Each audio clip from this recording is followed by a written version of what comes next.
that had the greatest religious influence on Europe and into the Americas were called people of the book. And that book was central to their identity. Of course, the Enlightenment came in. We started to change our thinking. We spent the last 100 years of the 20th century with all of these isms coming in to change the dominant narrative that has shaped civilization, not just American society, but civilization throughout the millennia that have gone by. And we are now realizing that all of those things have failed. We understand clearly, you appreciate this, that God created government, but people created politics with all of its political constructs, its ideas, policies, and practices. God created government. That's divine, to preserve order, to restrain evil, to protect the life and dignity of the human person, to preserve and promote the common good, and to promote justice. But how we do that are constructs that come from human beings.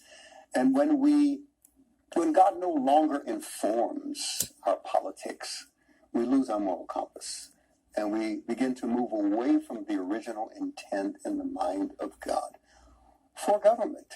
Now, many of those constructs are divinely inspired, we know, by the fruit that they bear and how they relate to God's purpose for government.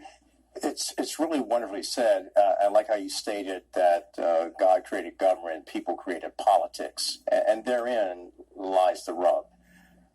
And you alluded to that. Where have we come as a nation when we have forgotten the divine inspiration for government so that we truly serve the purpose of being one nation under God, indivisible with liberty and justice for all? So we think we're smarter. So we decide, we're going to rearrange the family construct. We're going to rearrange the roles of male and female. We're going to redefine all of these things. The problem is we don't have generations to experiment to understand their outcome. God knows the outcome. So he can weigh in a way that we can't. So it's difficult for humans, as much as we are in rebellion against divine authority, to embrace the reality that maybe there is a social reality that pre-exists our current generation, that has been subscribed to by civilizations throughout history, that there's family. That family is foundational to society, that there's a set of moral values and moral code that guide us, that community begins and socialization begins in the context of the family.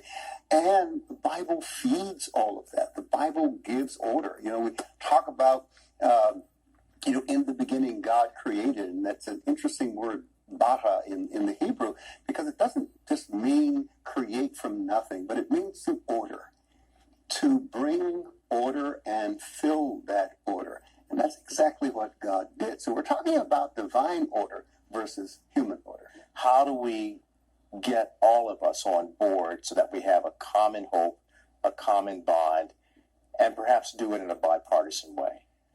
I had the opportunity to pray for the opening of the Senate last month. And in my prayer, I talked about our love for free market and our concern for the least of these, the most vulnerable in society, coming together in the spirit of collaboration towards the common good. And I think that that's what we need to work towards.